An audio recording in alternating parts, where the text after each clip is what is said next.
Thank you. Much better. Now now let's see, how do we get that note taker to pop back? Is that you or me? I don't even know how that pops. I'll try this. If I pop in here over here.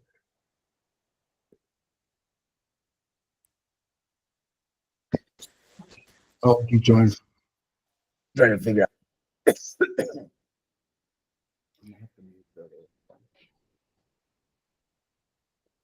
Okay.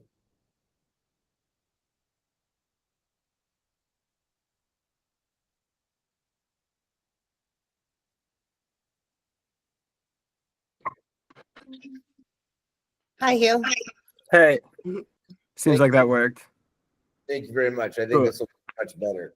Totally. Yeah. I did get a notification from TLDV about the one we just ended. Yeah, So I don't know. I think it's just kind of finicky sometimes with the AI stuff. I think we'll have it double McGillicuddy this time. We'll have Gemini and TLDV recording it and get notes for us. Perfect. We're just going to compound all these models working back and forth together. Yeah. That one way and then the other. Yes.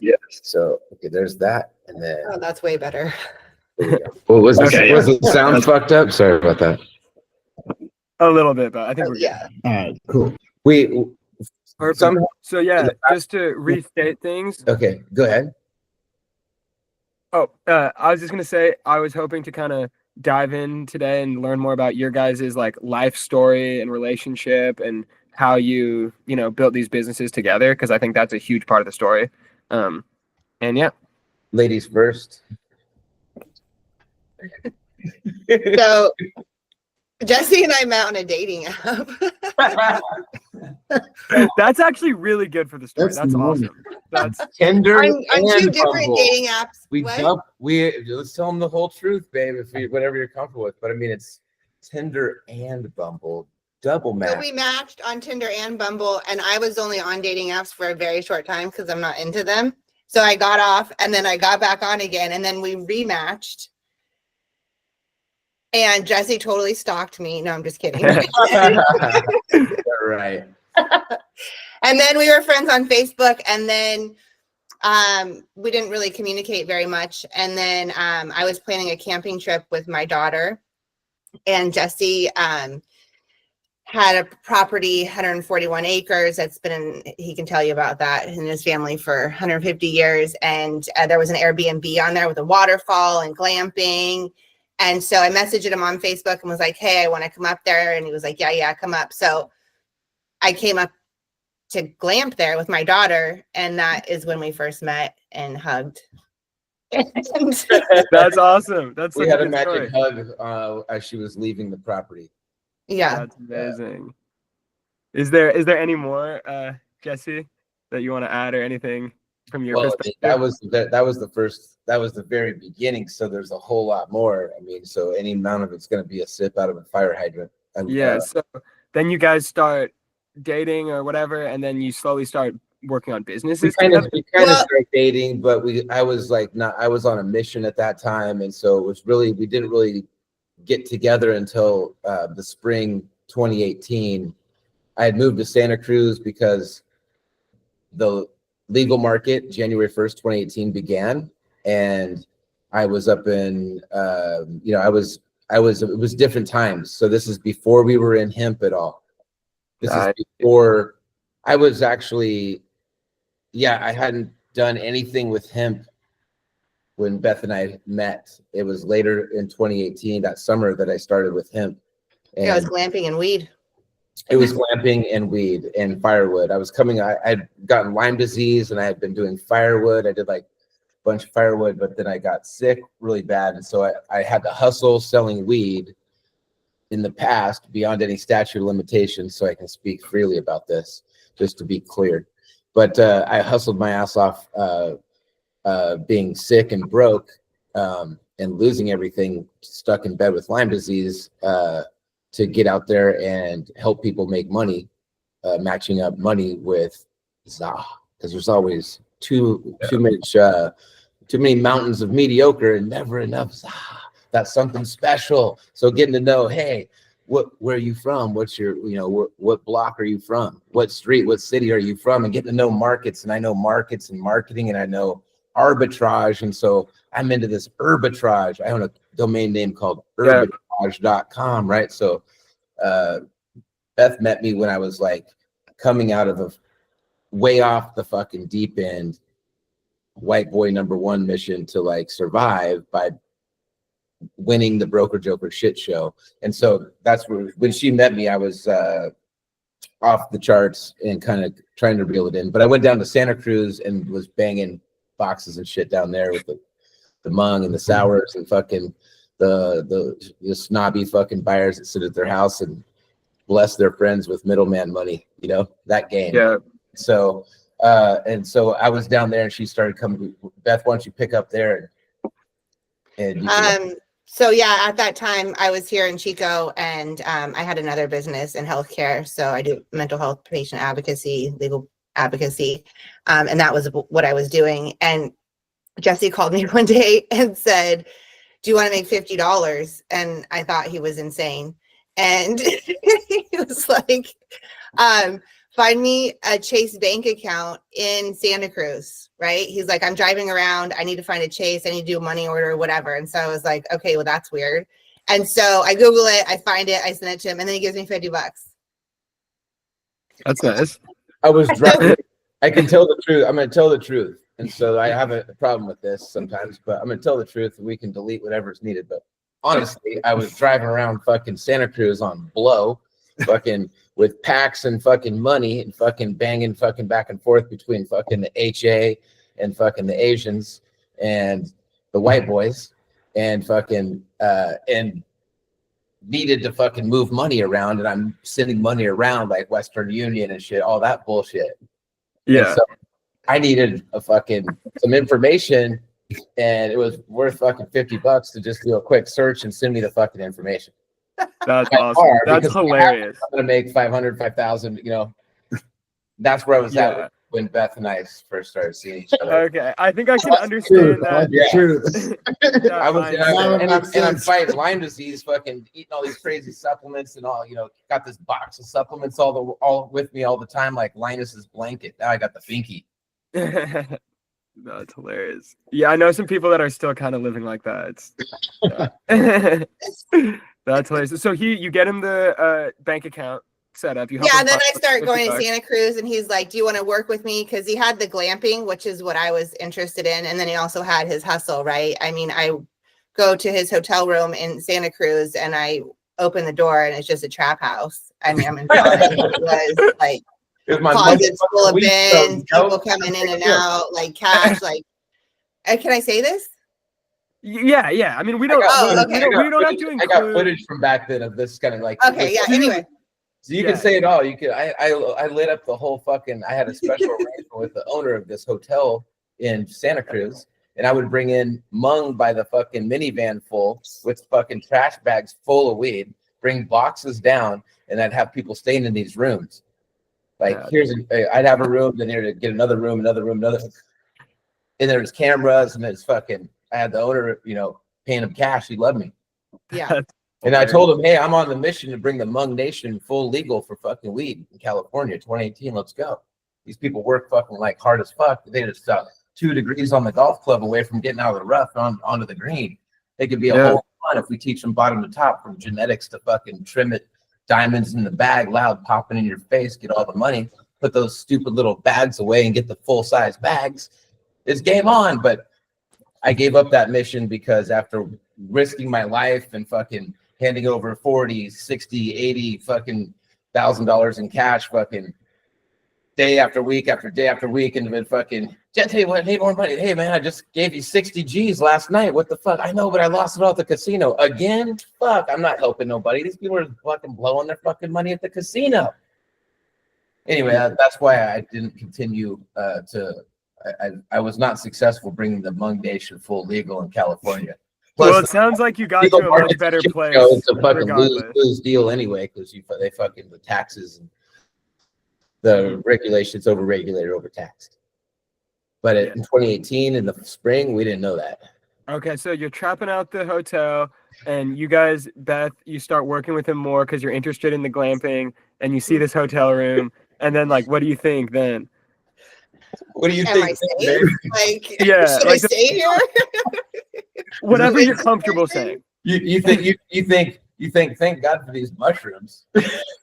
Oh yeah, I was on my own path of yoga and ayahuasca and mushrooms at that time. So San that. Pedro, tell him about the Big Sur and the Double Dolphins. Tell him about the adventure and why this actually got started and worked and what attracted us together. Okay. So I had a year long, I was doing yoga teacher training and these different events with San Pedro, which essentially is mescaline. Yeah. Yeah. And so I was very much into that, and I was microdosing at that time. And so I had some and gave it to Jesse. And then we were doing this deal in past Big Sur, and there was so much traffic. So we had to stop at this hotel that was like right on the ocean. And we were just high on mescaline. And it was beautiful, and there were dolphins jumping, and it was just this beautiful, and we kind of got lost in it and had this what we were doing is we were going to meet my friend Bill, who is like a damaged CIA asset. He almost died from what was laryngitis? No. No, encephalitis that he got from fucking counting cash. He owned a club in the Bay, and they had this big party, had all this cash, and 6 out of 7 people died of it. He lived. I love this man, but he's also HA adjacent.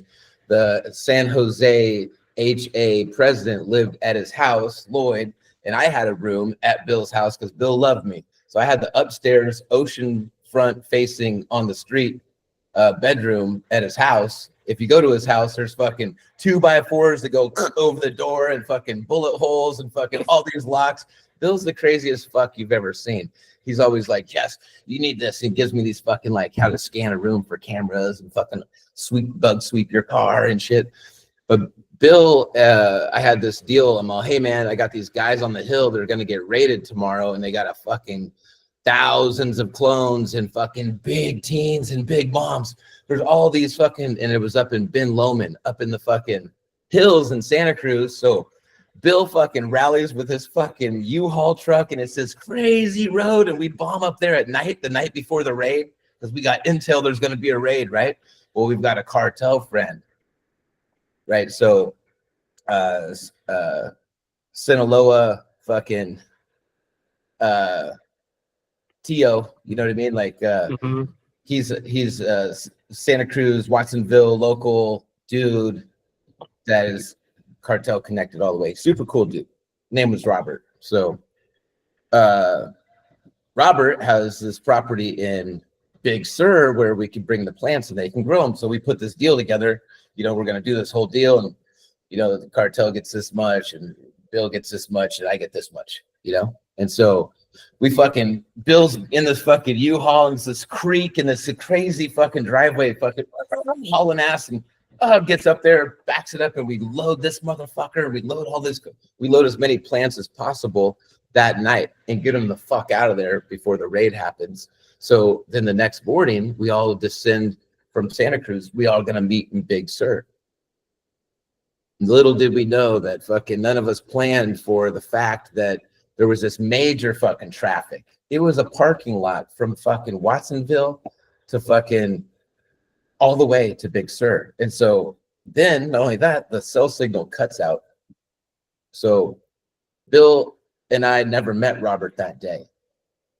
We all got fragmented, and so we had consumed some San Pedro in the trap on the, so it took forever. So now we're fucking tripping. We stopped at this beautiful resort. We're sitting on this carved bench with eagles and shit on it, looking at the ocean and huge, vast, Big Sur view. And we both see these 2 double dolphins at the same time. And that's so that's just one example of a magic moment. And we've had many, many magic moments for now over 7 years. And there's tons of them, so we go on for forever. Really, we keep making them. And so I've been driven by surfing since I was 19 before I ever had responsibilities, became a father, now grandfather. So I've kind of forsaken my own passions for responsibilities as an adult. But now I've raised my kids. I got a little window where I just went surfing at the wave pool a few weeks ago in Texas, and first time I've ever surfed in a wave pool. But Beth went with me to Kelly Slater's wave pool in 2018 when it opened, because I was spocking that thing since 2015, because my 141 acres was half of a ranch I grew up on, 250 acres. They got cut in half by eminent domain, Highway 20, when I was 8 years old, which pissed me the fuck off. And I've been righteously angry at the world ever since.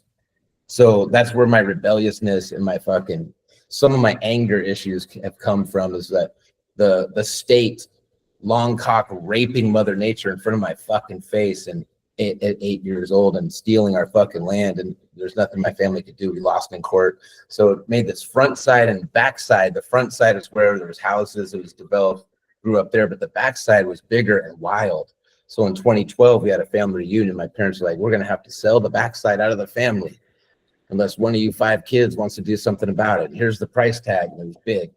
And so nobody could or would do anything about it except me. I'm like, I'll do it. And every advisor said, Jess, if you do this, it's financial suicide. And I said, I'm fucking doing it anyway. I fucking went for it. And within a year, I turned it around to where people were like, oh shit, kid, you're going to do this shit. Because I had government contracts for conservation projects that started at about 10 grand. I got it to about $100,000 in That's dope. projects that I completed and got paid for. I did glamping. I did cattle leases that set records for rates. I did hunting leases that set records for rates. That's how I met Heath Bowie, who we did the big project for 196 acres, 500,000 pounds in 2018.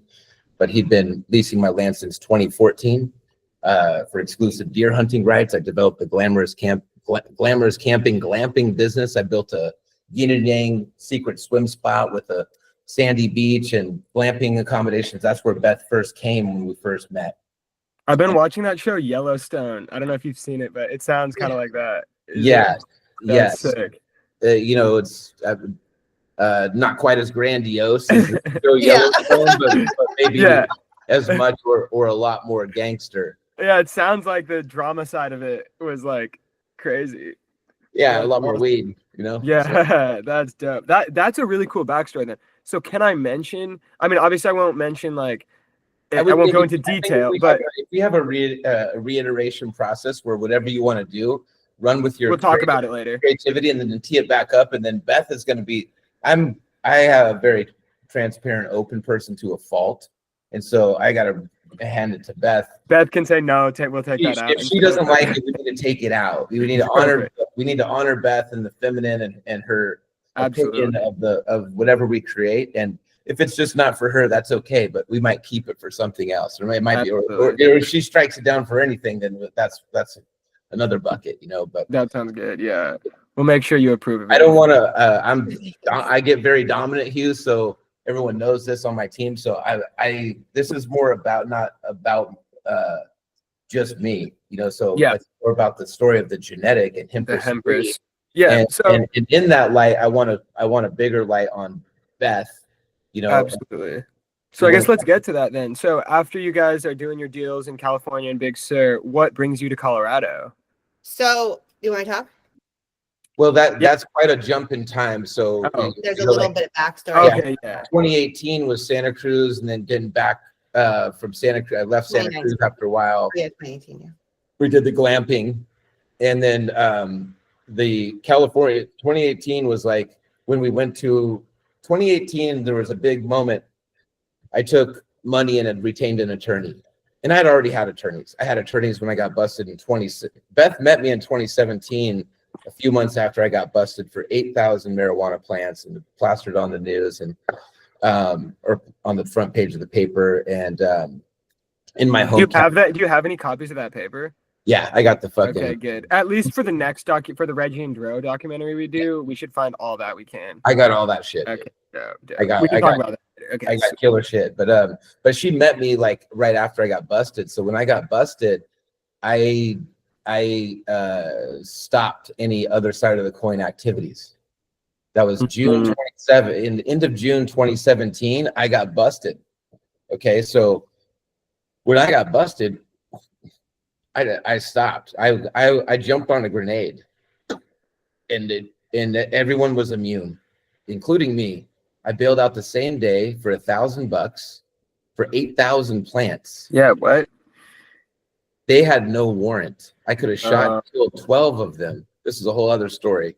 But anyway, she had met me right after that. And so the thing is, I was like, even though I was doing what I was doing, I was undercover brother. And that's why I went to Santa Cruz and the Bay, and I exited my hometown, and I changed. I would not risk my community, my people, you don't bite the hand that feeds you. I'm not a snitch. You know what I mean? I'm not the fucking cops, and I'm not going to lead them to anyone involved with cannabis, or that would have been involved with cannabis that at that time might have been illegal. Got it. Okay, so I guess then do you want to just keep going from where you were in California? So then 2018, after I'd already paid attorneys, did everything right, had a Prop 215 SB 420 grow, and then got busted by the task force at gunpoint in 2017 before I met Beth. 1 year later, we're together, and I hired a high school friend who had become an attorney and had Prop 215 SB 420 San Diego kind of focused experience in cannabis, but also business and corporate. Bo Mayfield, love Bo, he's an awesome guy. So I retained him with the under the to as an attorney, show me how to make a legal tax return unfuckwithable dollar selling cannabis. And so that became the thing that led to Beth and I going into the super broker joker shit show, especially in Southern California, for all things cannabis, every type of raw flower to raw input material to finished good, anything that rolled into the licensing thing. We found Grapefruit Boulevard and became the sales team for California licensed distributor, publicly traded company, Grapefruit Boulevard Investments, and that's owned by Brad and Dan, and two brothers who are both attorneys and real estate guys. Great dudes, but Brad is kind of an actual Chad and Brad. Mm-hmm. Great dude. He's like in his 50s. And so one magic moment was once early 2019, we're out there. Our first deal in marijuana licensed distributors, Prop 64 California, was 3,000 pounds of flower that Beth and I and our former partner Nate put that deal together. So we got 3,000 pounds off a farm in Santa Barbara and sold that and transported under veteran armed security to Cat City, Cathedral City, to a big lab there. And so nice. We were doing all kinds of deals. We were basically just testing every type of deal for ROI per dollar per day. What's the most valuable use of our time to make a legal tax return dollars with this plant we love so much and carve out a business in this new emerging market of. So kind of more arbitrage. But there's a magic moment that happens that after we make the 3,000 pound deal, we made $2,500 a piece. $2,500 for fucking 3,000 for 3 cases of fucking marijuana. Dude, that's a fucking insult if I ever heard one. We put our dicks on the line, and it costs a lot of money to put that deal together. And I've made a lot more money selling a fucking 20-pack, 1,000 pounds. And so we paid state and federal income tax. And we got that check. The writing was on the wall for me. I'm like, this is bullshit. This will never work. You can't 70% in tax off of every gross dollar we make. And that was before the taxes went up in January 1st, 2020. So in January 2019, we're having this realization, or somewhere early in the year, and we're on the call, Beth, Brad, Nate, and I, and we're talking about how to find ways to make money in the new California adult market. And so it's tough because we're running into this right off the bat, and we're in a great position. We're good at it. And so what happens is Brad says, man, this smokable hemp is really hot right now. And I'm like, I'm all smokable hemp. I said, who the fuck is going to want to smoke rope? And Brad said, Jess, you'd be surprised. He's like, people like me. He's like, I want to smoke really high, get terpene. He loves terpenes. He loves the smell. He loves weed. He's passionate. He's one of us. He's 50 and has responsibilities as an attorney, and he can't get fucking blasted on fucking giant fucking heavy hitting weed in the middle of the day. So Yeah. he wants something that's CBD, or lower, so, or a different ratio. And so I'm like, oh, so you can imagine that was like that was 6 years ago now. Mhm. That's crazy. But it seems like yesterday. And so for me to have the mindset at that time of like smokable hemp, it is like rope. And now I realize what hemp means to me now has completely changed. And so that education process is a big deal when it comes to telling the story and actually selling seeds to home growers. This may be hemp, but it's not rope. If you don't know what hemp means, Yeah. it's a plant. Yeah. So you guys get turned on to the whole idea of smokable hemp. Once the taxes go up, you're looking for you're basically doing legal like arbitrage of what you're doing before. And so then, yeah, what does that lead you to do next? Do you want me to talk? Yeah. So we were in that market with Grapefruit Boulevard for a while, and we weren't really making a lot of money. So Jesse and our old partner Nate were into genetics, right? Growing. They're growers. And so I can't speak for Jesse, but what it seemed like to me is they had this idea of like, well, how can we be growers, right? Before we got onto the seeds, like how can we grow it? How can we sell it? How can we get into this market? Huh? We always want to grow fire. Yeah. So I think we, talked about it. Like, are we going to get a property? I mean, we looked at all these different properties, greenhouses, different counties, what the regulations were, because the regulations at that time were so diverse. The California was just trying to figure out how to regulate hemp. And everyone was interpreting it, and it was up for interpretation. Nobody knew, but everyone had to bet their ass on it. Right. So I have a background in compliance and the state regulated markets. And so it really helps when I would speak to the different ag commissioners who didn't know, hey, how can we troubleshoot this together? Here's the information. What can we do? And so I don't even remember, it's probably Jesse or Nate's idea, like, let's grow seeds, right? And so while I was trying to help other people in these different counties, right? When I talked to the ag commissioner and our farmers were wanting to get registered in seeds, I would look through all these seeds COAs, right? And in California, the COA for the seeds had to be total T, right? Can I throw something in so you remember and then put it in this context? Yeah. So what she's talking about is Beth came and joined me on a project that we called the Fresno Hemp Farm that I did with Heath Bowie. So because this ties back to 2018 when I got busted for the 196 acres. Heath Bowie is an agronomist, agricultural biologist. He's an agronomist who manages 70,000 acres of big ag row crop land in Merced, Fresno, and what's that third big county that starts with the M? Madera, Fresno, and Merced counties. 70,000 acres. So he's like third generation. His dad's like a crop duster. When people make teas for cannabis, Heath has had defense attorneys on retainer since 1995. He's a crazy fuck, super smart, my age. And when people are like, oh, I'm brewing some tea for my plants, right? He has it by the 7.5 ton semi truckload. He's on a huge scale. So like, I've been working with Heath, I've known Heath since 2014. I introduced Heath to Mario Sherbinski.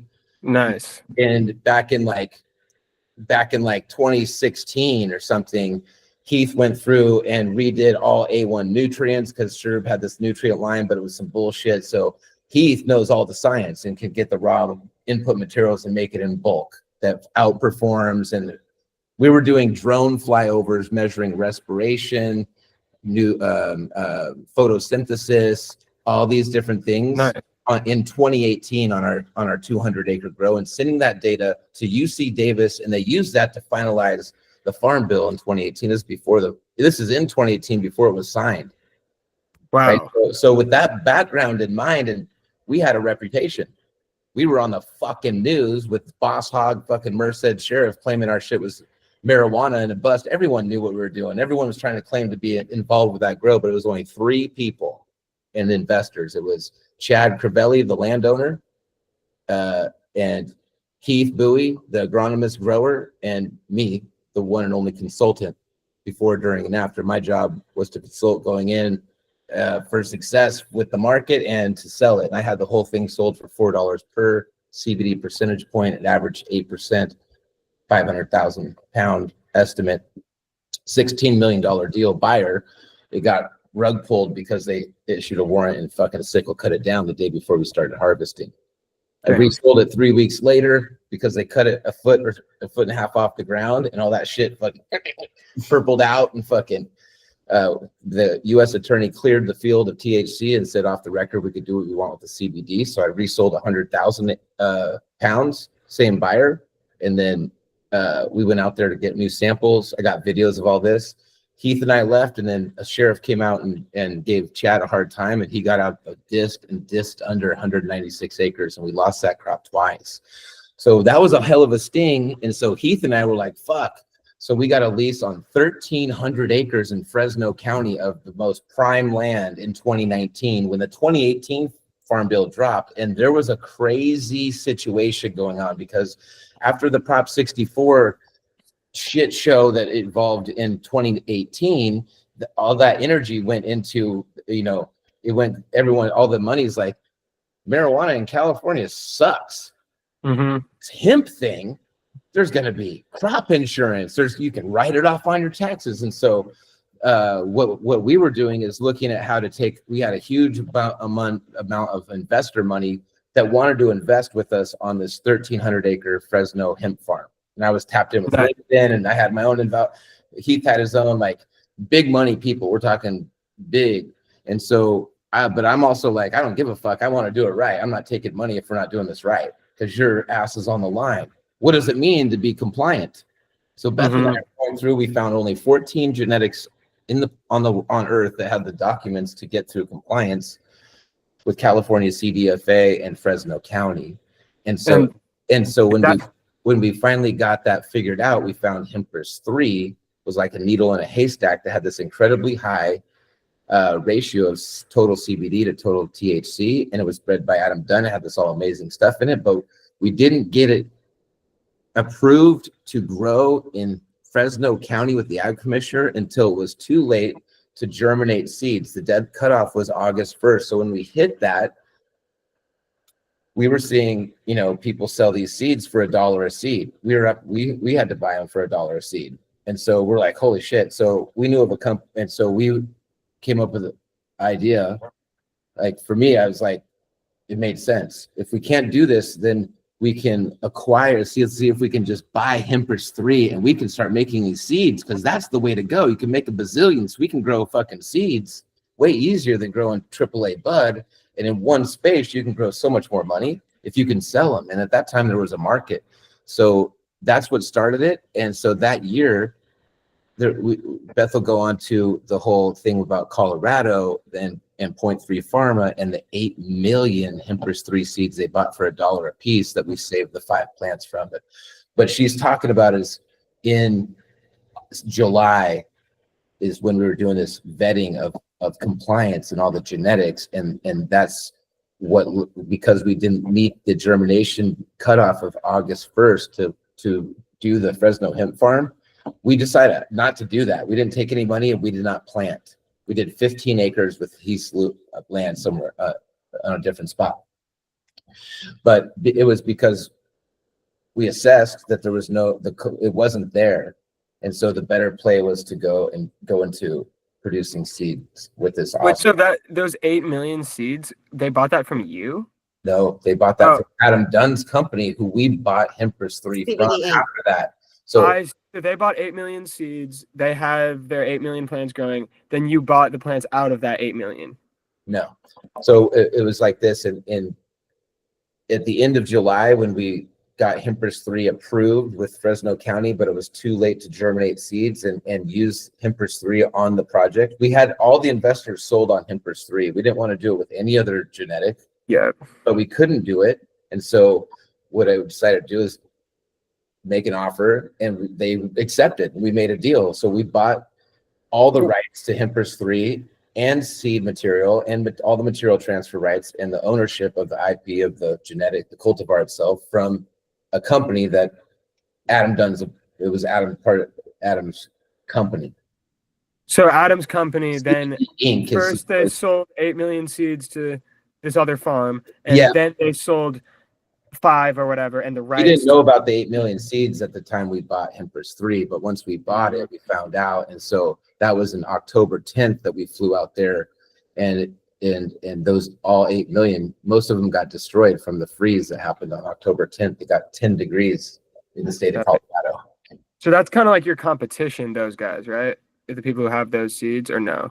Well, at the time, the time they bought the time that 0.3 Pharma bought Hempers 3 seeds, we didn't know shit about Hempers 3. Yeah, they had already bought them before we ever learned about it. We learned about Hempers 3 in July, looking for genetics to plant the Fresno hemp farm and fill 1,300 acres. At the same time, we got the order from Mario for his Post Malone collaboration for their hemp smokes.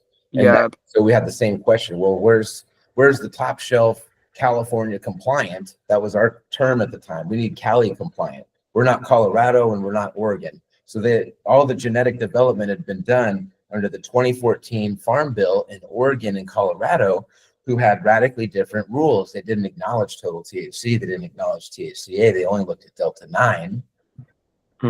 Under their 2014 Farm Bill rules that they developed all these genetics for. So most of them were bred for Delta 9 compliance, not total THC compliance. That's what made Hempers 3 so attractive, is that it had this low total THC and high total CBD with this amazing terpene profile from a triple hybrid of hybrids that include all these amazing lineages. We should get to that too. Yeah, what's the lineage? Like, what are the parents and stuff? Canatonic crossed with Abacus crossed with Afghan skunk.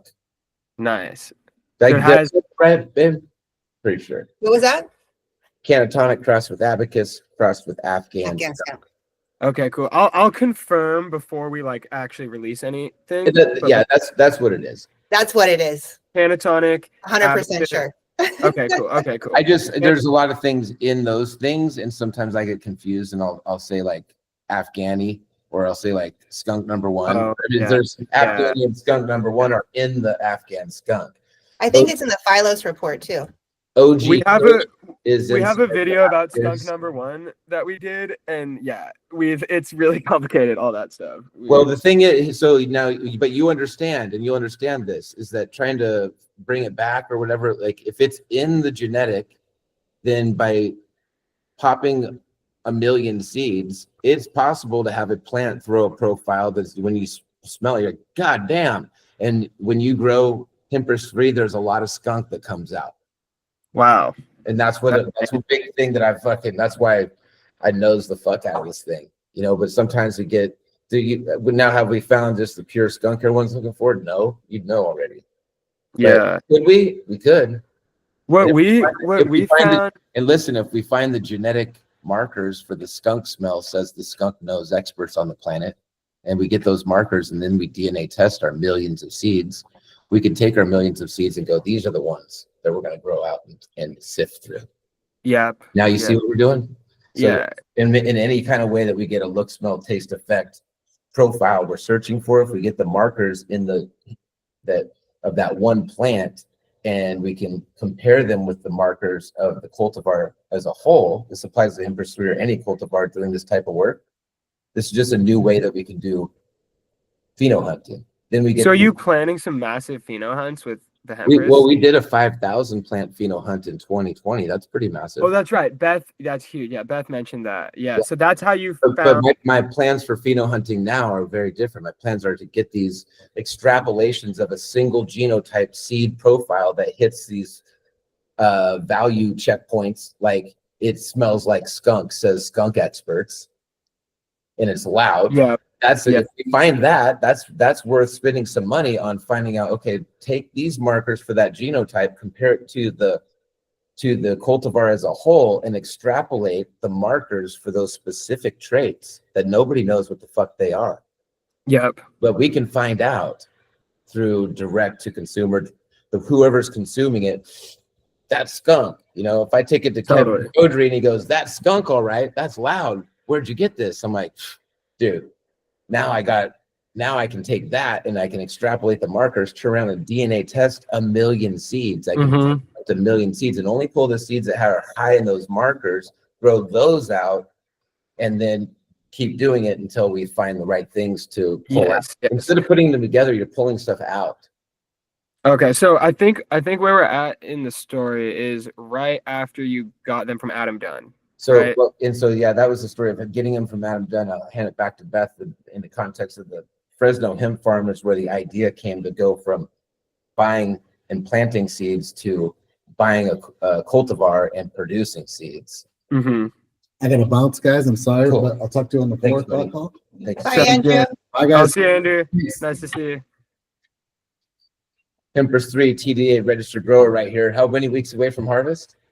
Dude, I'm at like a week left, maybe. Oh, Nice. media. Sick. Maybe I could come over and capture some media at some point. But yeah, That would be dope. nice, dude. Nice. That would be dope. We can cut that into the piece. And so here's the thing: is that Reggie and Dro's going to sponsor Senior Sativa right here, and Hempers 3 in this project to set him up with the optimum. He's finishing a 2x4 micro grow. Nice. He's going to reassess, and we're going to get him whatever size in a 4x4 or 4x8. But at least if we get to a 4x4, which is a small grow, a lot of people can do, right? Now we can do the underlights. So we want to look at, we're kind of like, well, do we go with Faven, or do we go with Craft Farmer, or do we get one of each, or But I've been seeing a lot of drama with Craft Farmer lately too. Yeah, and so that's where I want to get a read on the market, and I don't want to alienate, but I also want to support whatever, there's a best practices model that's best for everyone. And so we want to test as well. But the underlights are fucking sick. I'm so excited. Am I frozen to you guys? No, not Are too much. we? Weird. It shows that it's frozen on my screen, but I think it'll fix itself in a sec. But nice. That's awesome. Yeah, the Senior Sativa. So just as a sidebar, I mean, that's where he's about to harvest, and he's a Sick. role model. But the next level is we're going to add the underlights and top lights, because this is a whole new environment method to test the production of each of these Definitely. seeds. Which one's outperforming there, and to find new keepers, We can use him as an example of a home grower for this piece, and then we can maybe shout out Senior Sativa too. Might as well. Like Whatever Beth says, but yes. Yeah, if he's cool. Yeah, if he's okay with it. Yeah. And if So you guys, let's hand it back to you. July 2019, Fresno Hemp Farm, vetting all the genetics in the world. Out of 14, we find a needle in a haystack with Hempers 3, and we decide to form EC. ECS was a company that was basically a company that was on the shelf, undeveloped, that our partner Nate formed. And then so we three we had a clean LLC. So in July, we all came together as equal partners for ECS, that stands for Exotic Canopy Solutions. The acronym is a nod to our beloved Dr. Raphael Mechoulam, who discovered the endocannabinoid system, ECS. So ECS is our company, Exotic Canopy Solutions, and we acquired Hempers 3. got it. Yeah. Sweet. So you want to keep going from there, Beth? Oh, sure. So after all that happens, then we decide to grow the Hempers 3 seeds. So then we start negotiating with CBD Inc. On how to get this. We wanted to buy, we got 180,000 seeds, I believe we bought from them as part of the material transfer contract. And so we were going to take these seeds, sell them, and then also grow them. So we were looking for a place to grow. So like I said before, we looked all over California. How are we going to do this? How are we going to afford it? I mean, it's really expensive to rent greenhouses, to buy land, all of those things. And so Jesse met this company called Carnative. We can talk briefly about this. Anything you say that you don't want me to actually use later, we don't have to use. Something's wrong. My computer's kind of freezing. Sorry, one sec. It's okay. I can't hear Jesse. Okay. I was on mute. So Here we go. I'm back to you. So Beth, it's public record because of public records of Carnative. Our involvement with Carnative is public record. I mean, you still might not want to draw attention to it. Like, you don't have to. It also, we can't talk about it. It's public record as far as the court document, but that's it. So I could read you the court document and say, hey, this is what happens, but we're not allowed to like talk about it in any other way. So then maybe we shouldn't say it. Yeah, we don't need to talk about it then. Okay. So we contract that name from the record. So we find a farm and I guess consultants that work with this farm to grow our seeds in Colorado. Nice. There was a company that basically represented another farm and became a middleman and a two-party contract with a company that was in the CBD space and a farm that was producing it in Colorado. Makes sense. And so we all had another one in Wisconsin. Mm-hmm. Nice. So we grow these seeds with them. And at that time, the seed market was huge. So we were really excited to speed things up. How fast can we grow these seeds? How fast can we get them to market? We're building the infrastructure of our company, banks, CRMs, things like that. The banking was really hard at that time because the banks were treating hemp like marijuana, right? And so they weren't offering bank accounts. So I found one in Fresno that would accept our company. So when I would sell seeds, right?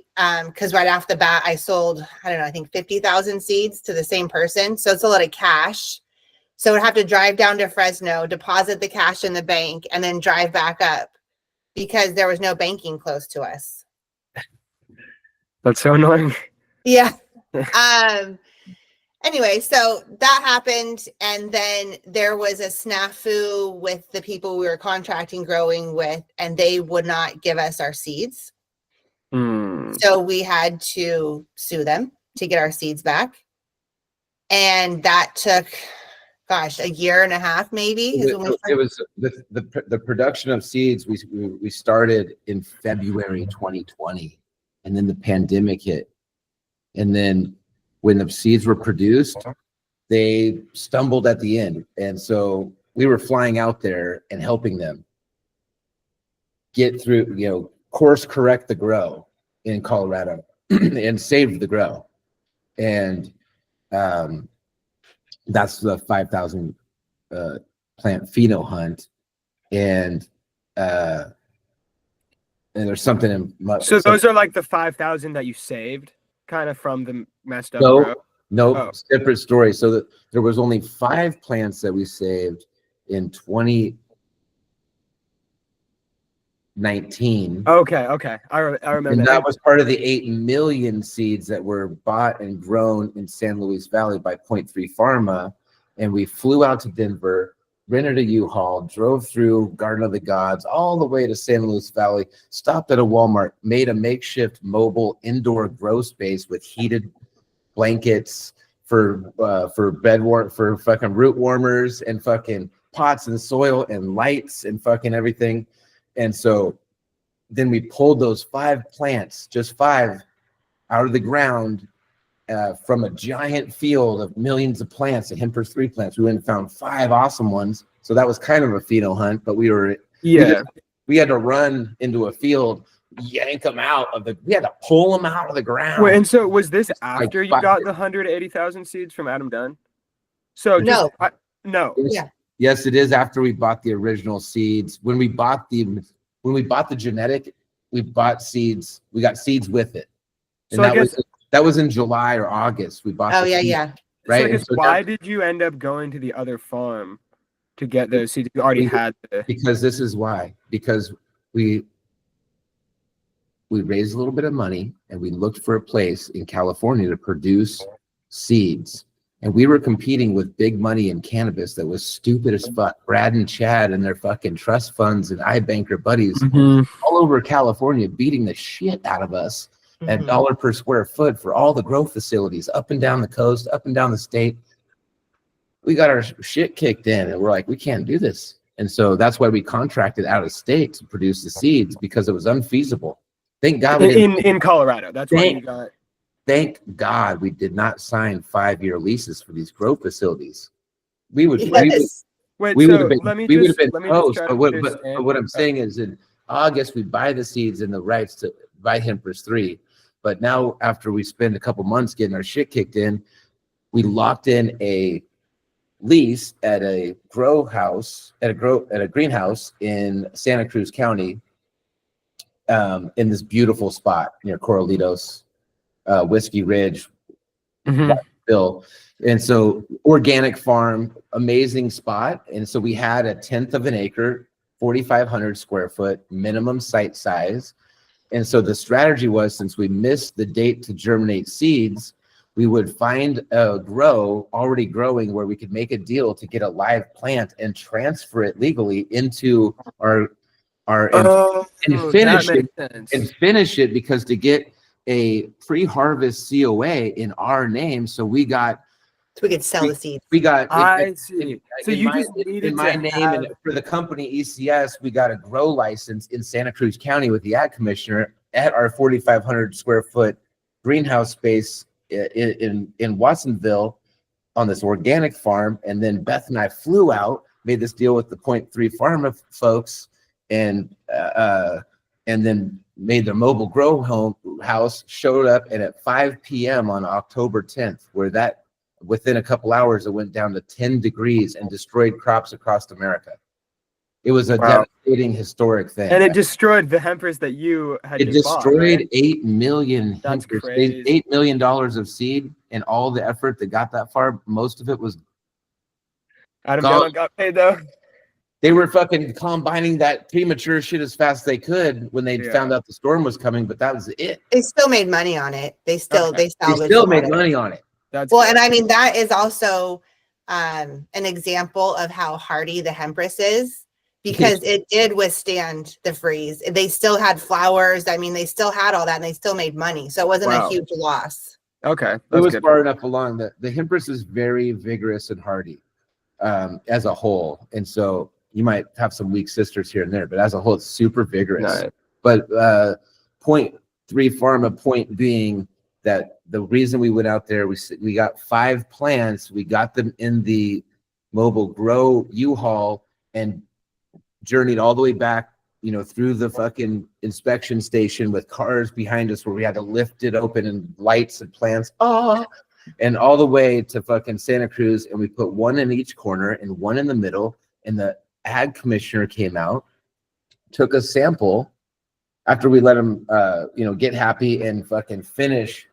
And then we called for, we had samples and we passed, and we got a pre-harvest in October or November of 2019. That gave us a leap for us. So all your other seeds were good. That collapsed the time frame, because now we can sell the seeds ourselves because we got current source documents in our own name. Otherwise, we said we would have had to use CBD Inc.'s documents. That makes sense. And they weren't in your name, so you weren't allowed to do that, right? But we could, but then they're going to know about those guys. Yeah, and we're selling the seeds, right? And if I'm going to help a grower. And so we bought Hempers 3 from them, but they still had their seeds, and they could still sell the seeds they had. I see. That makes sense. So they became working temporarily, but like we took over the Hempers 3. That makes sense. They no longer have rights to produce it or anything. They're not even selling it anymore. You can't. We're the only people that have it. What about the seeds they were sitting on? They were allowed to sell. Okay, that makes sense. So what about the 0.3 Pharma one? Are they allowed to still sell Hempers? They weren't selling seeds. They were a biomass company. Got it. They were selling biomass international. Okay. I don't think they exist really anymore, and CBD doesn't exist. Where did all the D8 come from? It came from all the CBD isolate. Where did that come from? Yeah. It came from big players like Point stack that shit up in 2019. All the Delta 8 and stuff. I got a buddy Abe that grew 2,600 acres I think, 2,600 acres in 2019. He's been Wow. sitting on the bank of CBD biomass turned into isolate, turned into D8 liters, turned into D9 Yeah. liters, Okay. Yeah. every input you can imagine. So they got paid too. So they were fine probably. Yeah. That makes sense. Sweet. Okay, so now you guys are the only ones with hemperis, the only ones allowed to sell it, and you're in California still, right? And so yeah, where did you go from there? Well, like I said, COVID hit, and so then we were in litigation, and so it took, gosh, a year and a half to get the seeds back. What the decision, we came to an agreement that we could get our seeds back, and so we paid this company. They were a third party testing company. Do you remember the name, babe? Zev. Europeans? No. Gotcha.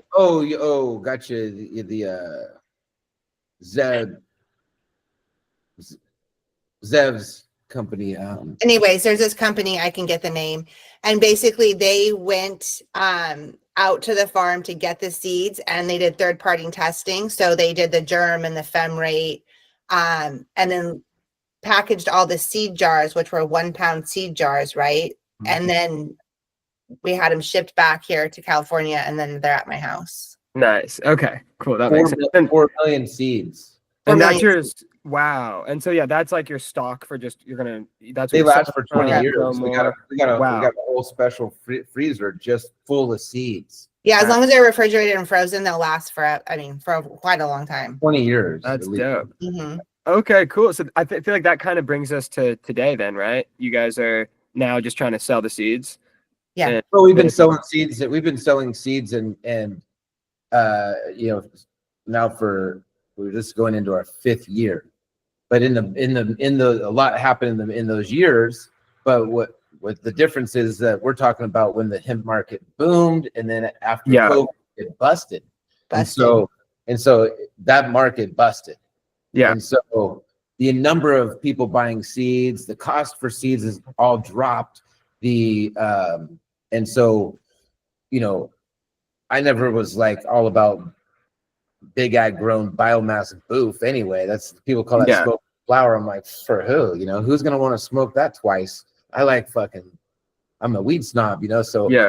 I've always seen the higher end. So that's it's been a lot of development of 2 years ago we had a Hempress 3 Texas. Well, for one, Beth hit some major points between there and here.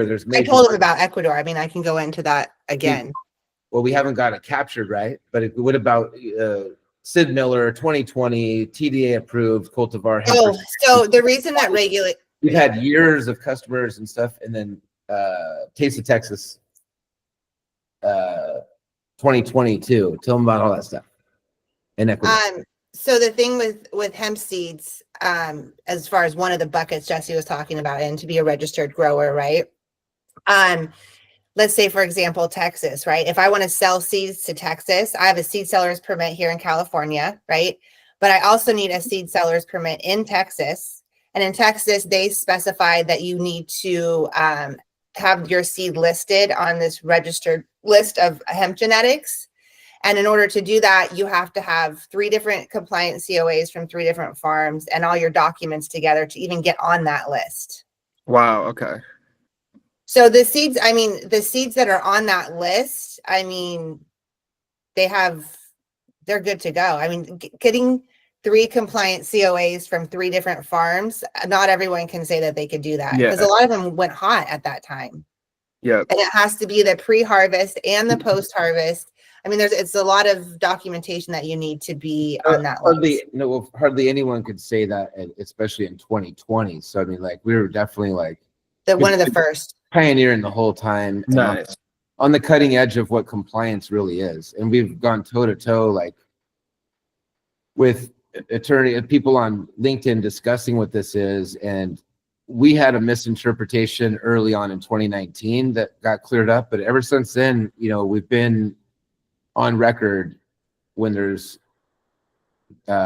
conflicting opinions, and now it's settled, and we've been true north the whole time. since we made Nice. one investment in 2019. And Beth is a huge piece of that. Nice.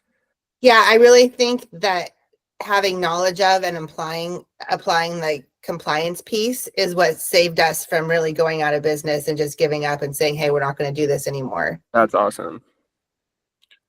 Oh, what was the Ecuador thing again too? I remember you mentioning that, but just so we get it in the notes. Oh, so the company is called EquiHemp. Right. And we got in contact with them probably 3 years ago. Can you guys see this right here? Yeah. Yep. Okay. And so they wanted to grow hemp in Ecuador, right? And it was a newly regulated market. They have 1%. You can grow up to 1% Delta 9 there. So it's a little bit different. So exporting to Ecuador is really difficult just for agricultural in general. Anything that you want to export there, they have really strict rules. And so when you get a phytosanitary, which is basically the seal of approval from the USDA, when you have an agricultural commodity and it goes to another country, it has to go through rigorous testing, and every country is different. In Ecuador, they require extra testing. So I get the seeds tested again for specific bacteria, pesticides, things like that. And then once that's passed, I collect all these documents. The ag department came out to my house here in Butte County to look at the jar that I was sending because they bought 1 pound. And basically they just look at it and say, good to go. And then they sign it off. Nice. And then you deal with the federal agency, a part of the USDA as well, because you're exporting. And then I dealt with the Agricultural Commission in Ecuador, also just collaborating between all these agencies in order to get the seeds there compliantly. And they got there. It took about a year. And they grew them in greenhouses and outdoor, and they just got their first 60 pounds that they're selling. They're super excited. That's dope. And they're only one of a few companies in Ecuador who are growing and selling. And Andrew, a partner who's a distributor, owns a company down there, I think, as well too. Nice. Okay, that's going to be a really good example for like what Hempress 3 is capable of. You know, like getting through these really rigorous regulations and compliance things, even in like international trade. Like that's huge. That's awesome. Unfuckwithable. Yeah. Okay, that's dope. I think that'll be a really good kind of like, where are they now? Like Except on Meta. wrapping up. Yeah, except that. Yeah, I see all the removed posts in there. I think it's like this is like, you want to grow Hempress 3, what can we do? Anything to help you do that, right? Do we need to talk to the ag commissioner? Do we need to figure out the rules and regulations? Anything that we have the farm in Laguna too, which I also helped. Their first harvest, I think, was hot. And so I worked with the ag commissioner down there to help them get it retested and get that crop compliant. And we have footage from Laguna. I think we should submit to. Right. So you guys will also like help make it even more compliant, which I think is like a huge selling point for farms. Well, regulations are funny because most regulations are ambiguous, right? They're like, and so there's always some sort of gray area where if you understand how to utilize the gray area, you can usually get things to happen. Nice. Laguna Beach. And it's not like Hi Beth, this is Mariella from Bluebird Canyon Farms in Laguna Beach. We had such good success with your Hempress 3 last year, and people that had been buying by now all of our flour. nice. Yeah, that's pretty cool, huh?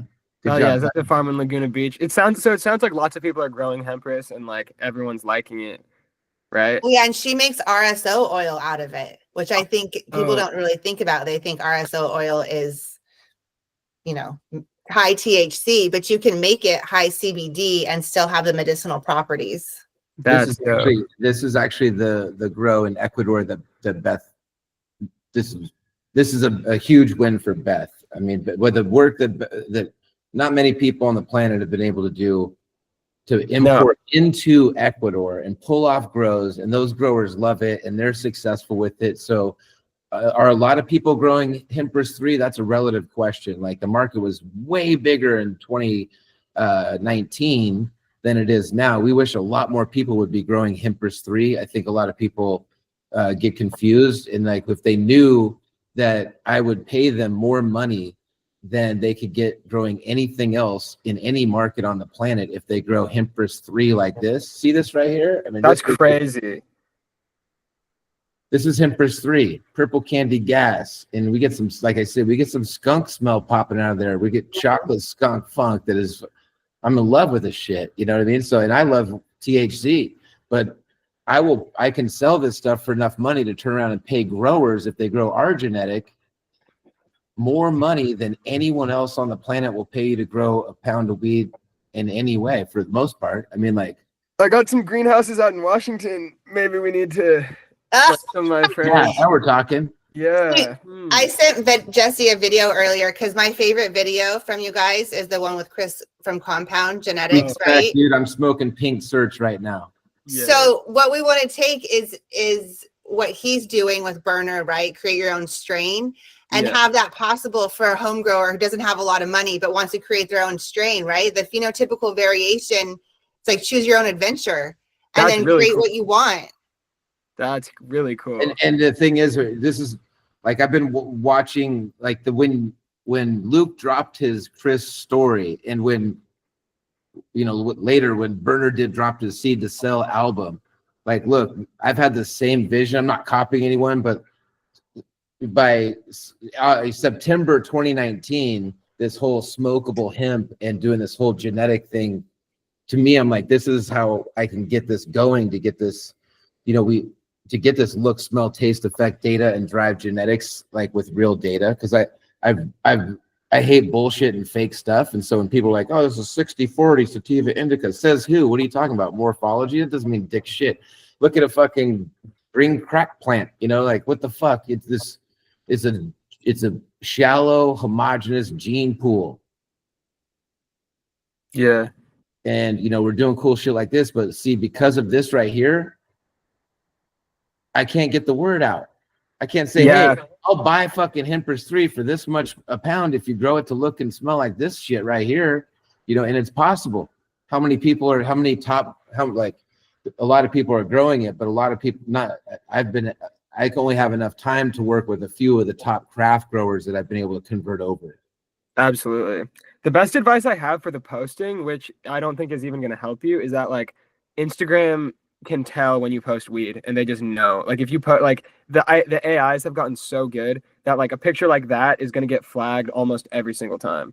Like, and so it's kind of just like you have to find ways to show the actual flower off of Instagram and then like build your presence. Yeah, sorry. This flower I think is from my Instagram. It's never been flagged. Nice. There you go. I mean, you can get away with some stuff. Or from like, ECS's Instagram. Yeah, you can kind of get away with it. Yeah. You can see where but, it's from. Over time, the only really way to like cover all your bases is just not doing it, posting flower, which is the kind of defeats the point of what you guys are trying to do. Exactly. So. That's why we're kind of like, that's why we're really focused on building our own platforms that are like leading the way with AI leverage to uncensored have a full media experience. So you can, you know, we don't have scratch and sniff video yet, but bro, I do have scratch and sniff photos. Yeah. I mean, actually, I actually do, you know? What? Yeah. Wait, what? How? Yeah, I can't tell you anymore, but we do have scratch and sniff photos.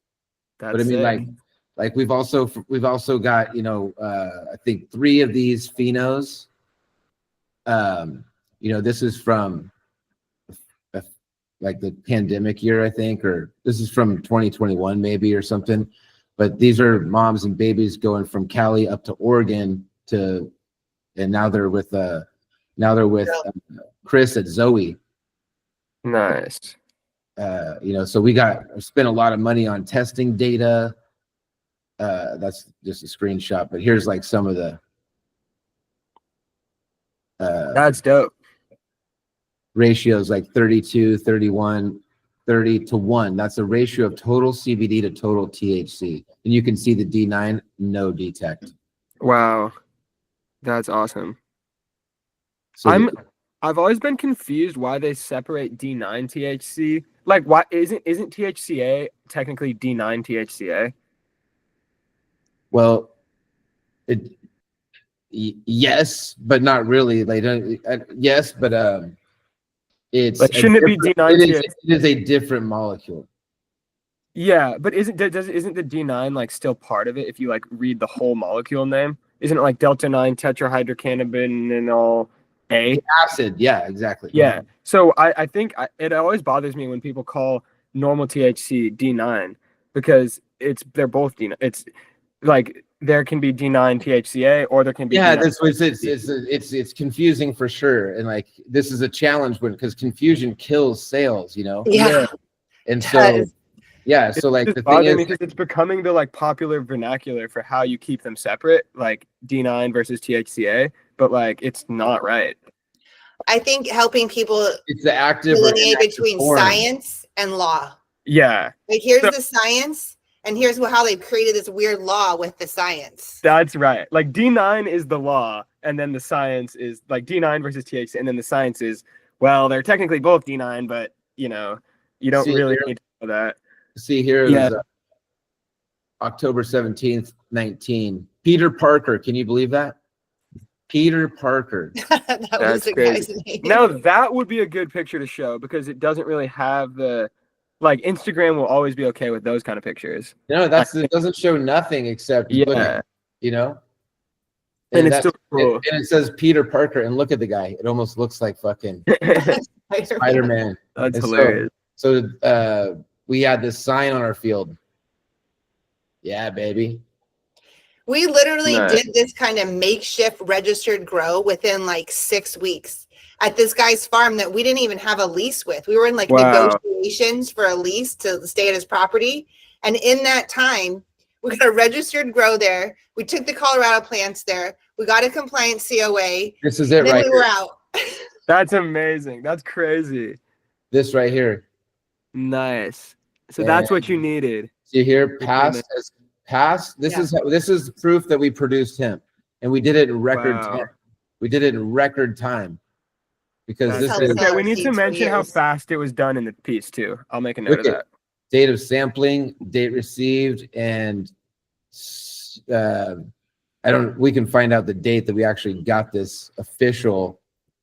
We officially became bam, you know. So here's Nice. cool shit, you know, a little slice of the pie on a limited amount of things being tested on. Dope.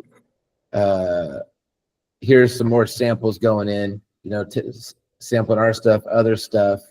Nice. We've spent a lot of money on That's testing. sweet. I have another meeting I have to get Cool. to pretty soon. I don't know how you guys are doing on time. Oh, yeah. but- I got Let But me turn it over to you two, and Beth can go. She's brief and high speed, so she can fill in any gaps. Sweet. Yeah, and I mean, I think we should schedule another meeting for maybe the week after next, once Okay. once I've gone through all this information in the notes and just like Mhm.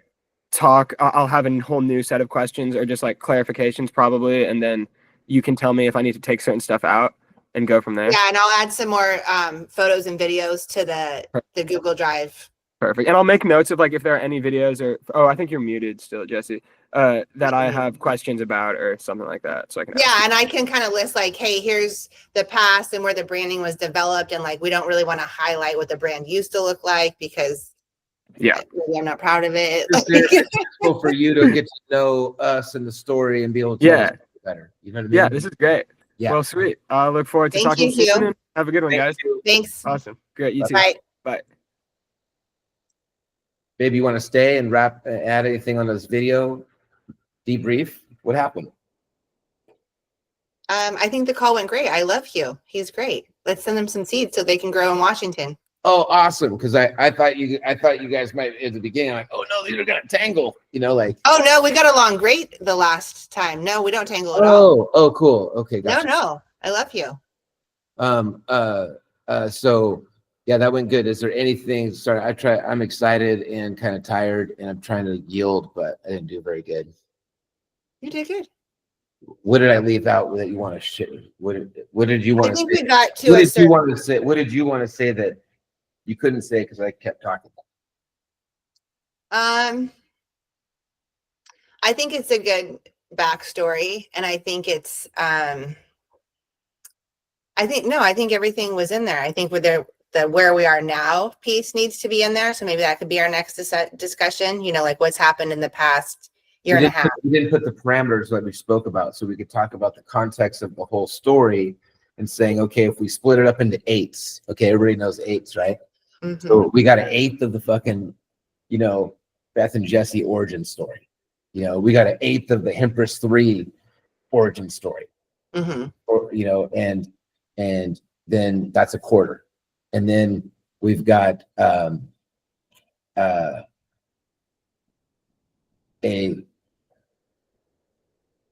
quarter. No, we got an eighth of Empress 3 beginnings to before now, right? Mhm. And then we got half of now into the last eighth of the future.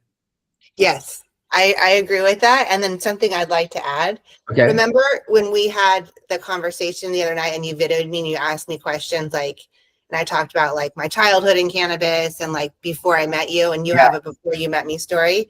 I think a sliver slice of that could be also like our personal backgrounds into like us meeting. Do you know what I mean? That could be in that eighth of our origin story is a little sliver slice of Beth's back. And here's Beth's life story in a sliver slice. Yeah. Here's Jesse's. And then, you know, here's how they met, you know, double match 2 times, fucking Facebook, fucking Airbnb, little hug, a little bit later. Hey, what's up? Like fucking slanging and banging in the streets of Santa Cruz. Come on. Yeah. It's good. It's good. What do we leave out? I don't know. I mean, we'll have to 7 process. pending felonies, beginning of 2018, 0 by the end. What? Well, I think also A something lot of that's stories in the stories. yeah, I think also one reason we went into like the license market is because I really wanted to be in a legal compliant place and not a like outside the law place. You know what I mean? And so did Yeah. I. You know, like I had been working. There's also a theme that goes back a decade from now, since before we met, to where one of my best friends, Gene, says, you know, Jess, you need to lower your risk tolerance, you know? And I've been working on lowering my risk tolerance for a decade now. And so you met me when I was already like coming on my way out of the deep end. So like when you met me, it was bad, but it wasn't as bad as it had been. Yeah. Well, thank God. Yeah, it had been a lot worse. So yeah, so I'll give it some thought about where we are now and how to incorporate that. And I'll put in some Marco videos and some more media because that's more present. yeah, really good. Yeah. So is there what is a hero story? What is the hero's journey? What's the main context of a hero's journey? How do we put our 8th context in the context of a hero's journey? And how do we address the elements in the proper sequence of a hero's journey when we set up the context and framework outline to tell our story about Empress 3, the backstory of the genetic and the people that it originated from and brought it to where it is now. So that's just a note for the note taker to integrate. Overcoming adversity, right? And triumph. Yep. So like identifying the challenges and adversities and identifying the triumphs and victories and tying that victory into the hemp for victory spirit of the USDA film from World War II, how, you know, hemp was integral in allowing our military Navy to have rope and sails to win wars the war to make America the superpower that it is, that it has been, and that spirit being renewed in this new golden hour, golden age of the new administration. Drill, baby, drill. Grow, baby, grow. Sell, baby, sell. Let's grow and sell this free legal weed worldwide. America take #1 spot by descheduling cannabis, sativa L, the plant, completely as cannabis, doing away with hemp and marijuana language in any law or regulation, just calling it all cannabis, descheduling it completely, and leading the world in international production and sales of cannabis. That would benefit this economically the people of America, and they can't scale craft, so that also guarantees success, opportunities for success for small businesses, small mom and pops all over the United States to grow craft. The corporations can have their spot with the CPG, and mom and pops aren't going to be able to compete with that, but they can't anyway. But they can outcompete corporations with craft production and direct consumer craft sales. They can also grow from home for personal use. If you want to commercialize it, then it goes through the USDA for production, FDA, but we put shit in the apex law of the Farm Bill that facilitates the industry with all the best practices we've learned so far. Age restrictions on consumption, certain things about manufacturing that means the industry can develop without waiting for the FDA. And so all these ideas together. And so if we can make our story support the bigger story and have that alignment for our story, winning hemp victory battle plan for Texas 2025 to go all the way to descheduling cannabis completely in a 2025 farm bill, the 2023 farm bill, get written properly and passed in 2025 to grow baby grow, sell baby sell, to compete for #1 economic prosperity generation source with energy and oil for Texas and the US. That's the potential of it, and now's the time to get that message crystal clear. And I think that's kind of a driving force through the whole everything we've done with this plant and this business and risking. Why do we take so much risk and adversity? We've got our own personal reasons, but why with this plant? Because we believe at some point, like, common sense will prevail. You know, like this is. Well, that's kind of like I understand the commercialization and the monetization of this plant.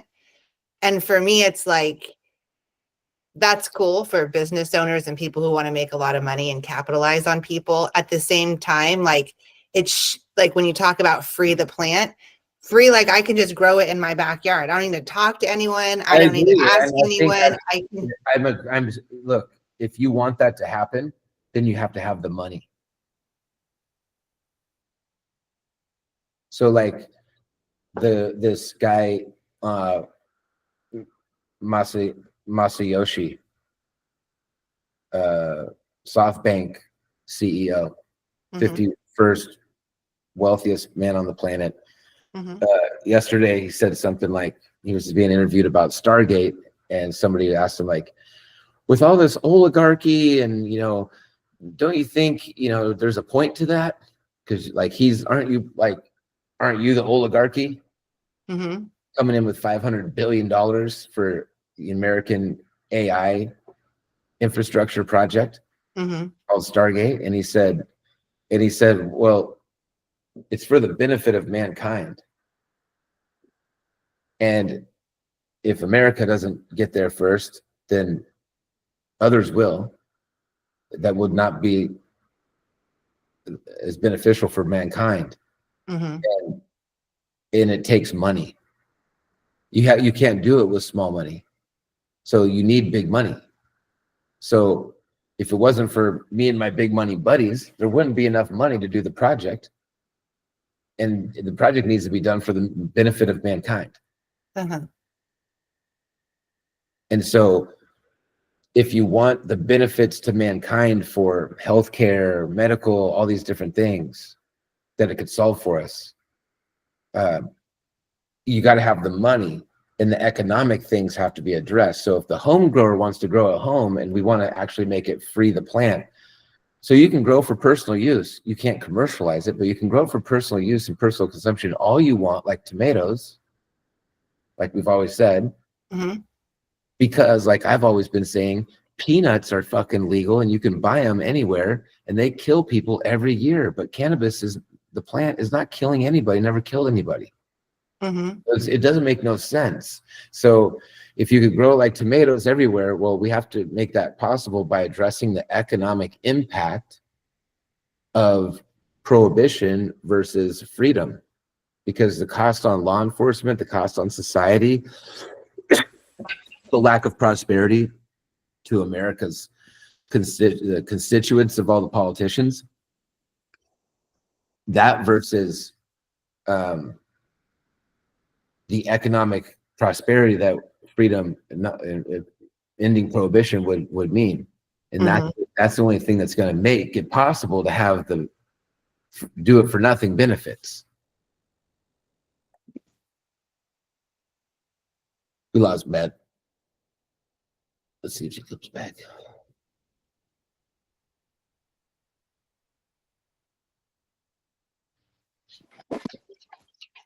Hola. Hi. Hi. Yes, I see that. And thankfully in 50% of the US, you can home grow, no problem. So 50% of the US is in the home grow no problem bucket. Yeah. Did you hear that? AI assistants, 50% of US home growers are in the, what did we just call it? Grow at home no problem bucket. Yes. Yes. And that's about 3 million people who are already participating in that advantage. So about 3 million people already growing at home. And how many benefits? 50%, is that 50% of the population or 50% of the states? 50% of the states have legal recreational grow. Okay, so that includes Texas and California. Not in Texas, doesn't have legal. I mean, you have to go that other bucket with the registered hemp. Oh, gotcha. Okay, so then how many people total are in the 50% grow at home no problem bucket? 3 million. 3 million are already growing out of how many people total in that bucket? Well, I'd have to calculate the total populations of those 25 states. Yes, so you don't have to, but we're going to need our AI assistants to calculate what is the total population for all adults. What is our age cutoff limit? I do 18, but you could do whatever age you want. Are 18-year-olds going to buy our seeds and grow them? Maybe. No, I mean, you could do 21 and over. So what is the population for people aged 21 plus in the 50% of states that are grow at home no problem? That information should be accessible in the document I've already created in Claude. So you have the information?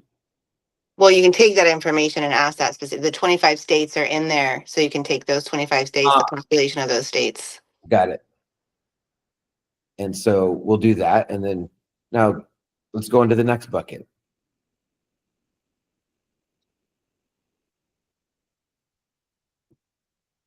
What's the next bucket?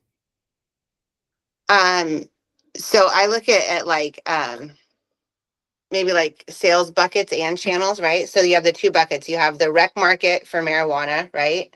In the 25 states we just talked about. When you're growing hemp 3Cs as marijuana, personal, correct. home Yes. growth. Okay.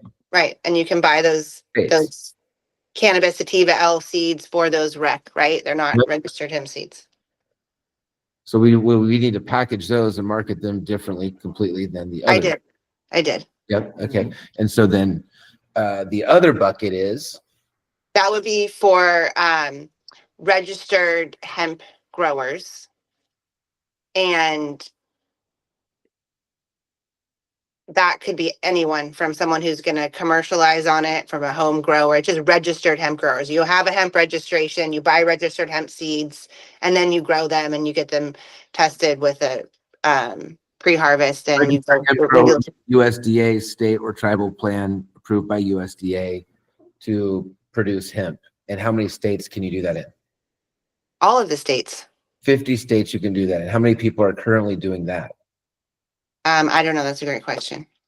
And so out of the total population of 21 plus year olds in all 50 states, what is that number?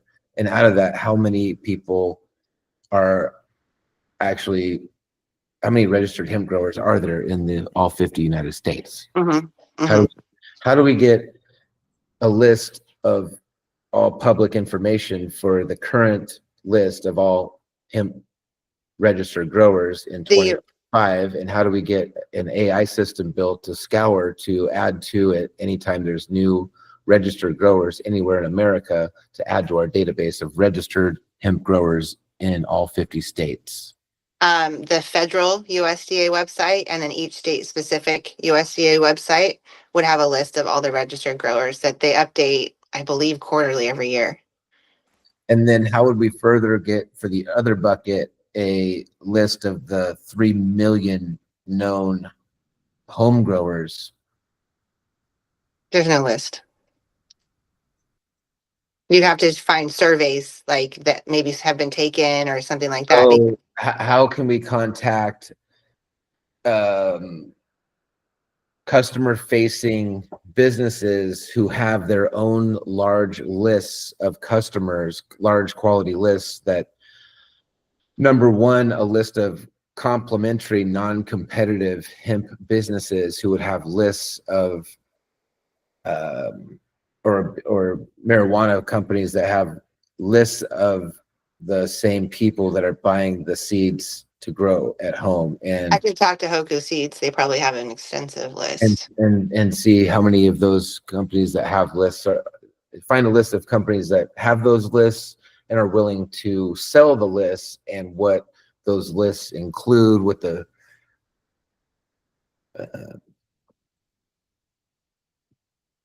value of that list is to us, and see if there's a way we can develop marketing campaigns that are fed by existing lists. Mm-hmm. So I think the sweet spot, and I mean, we could do all the business there, but is Texas, because both of those buckets like feed kind of into Texas, right? You have the ability to home grow like in your closet in Texas as a registered hemp grower, which you don't have in many other states. Many other states have, you know, you got to be big ag, you got to be on land. There's all these restrictions. Whereas like Texas, there's like not very many restrictions at all. The biggest opportunity for the home grower in America right now is actually in Texas as well, because in Texas you can produce hemp, so you can produce something that you've got a multi-state legal crop at the end. You've got us ready to, with first right of refusal, to buy that crop from you for top dollar quality. And so you also have the potential of joining us in going the distance with the new program, growing Hempress 3 seeds in your unique environment at home, whatever size, small or big, that fits your environment, your method, you and your time and energy, love that you put into it. Then you can select things that work best and also sell best, says the market. And then you can turn that into your own named strain that ECS will split the rights with you. If you do the work to grow it, we own the genetic, and we'll help you through the whole genetic development process to develop a unique strain cultivar legally that you own rights to, that's uniquely fit, that you can then uniformly fill up your grows. And you also get tied into ECS and the database of and genetic database of all the growers, where we're taking all the selections to create new moms, babies that can go back out to our new program growers. Yeah, let's talk about that. Okay. So I This would only like, applies to the bucket of registered hemp growers. correct, and a bucket within that bucket, right? Like, it's not just anyone can do it. Now we're going to put 10 grand into your grow and genetically, produce seeds or whatever. Like, So how do you you do have qualify to for the fit. new program? How do you qualify for it? Yeah. So you would have to put in your money to do this. Like, we provide the seed, you are paying for everything else. I'm not trying to pay for somebody's grow or partner with them or anything at all. So So ECS has an official position where ECS is not. ECS, we will sell you the seeds. We'll support you as a seed seller in mhm, growing it, but we're not going to pay for your grow, or but now ECS may want to buy back your product, correct. but that depends on what you produce, and so it's Mhm. touchdowns only, just like anything else. But as far as anything I say on the new program, we're not paying for testing or anything like that from ECS. Correct. Correct. Okay. So there's anything else to clarify with that issue?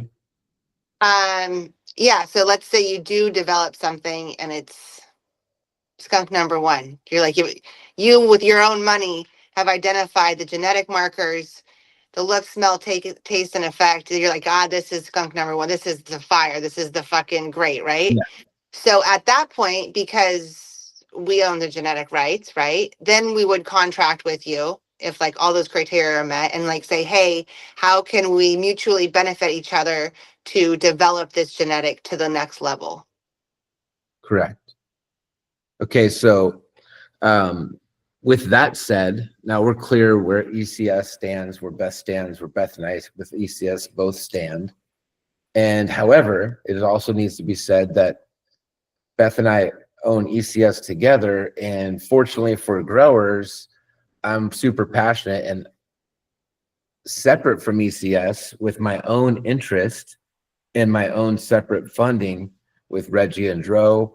Then I may sponsor a grow. I may sponsor genetic development if I smell something worth investing in. Yeah, you go. But this is a promise that's not made by ECS, the seed seller. Correct. And so that needs to be clearly, the distinction needs to be made so that you don't get too excited about what I'm saying, because I'm not always speaking. Just Beth speaks for ECS. I speak for me, and I'm a co-founder and co-owner of ECS, but Beth is the CEO. And so I'm the CEO of Reggie and Dro. So I might buy your flower. I might buy you some lights. I might invest, and I have invested in many farms, and I have done that. And so I've invested in many tests.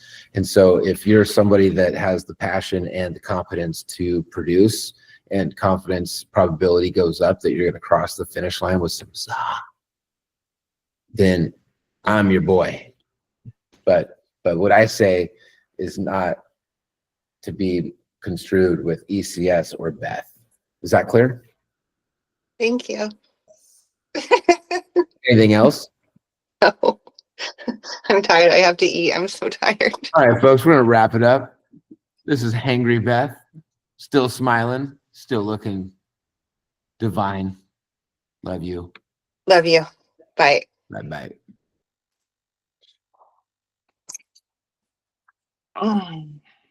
I don't know how to get off of this.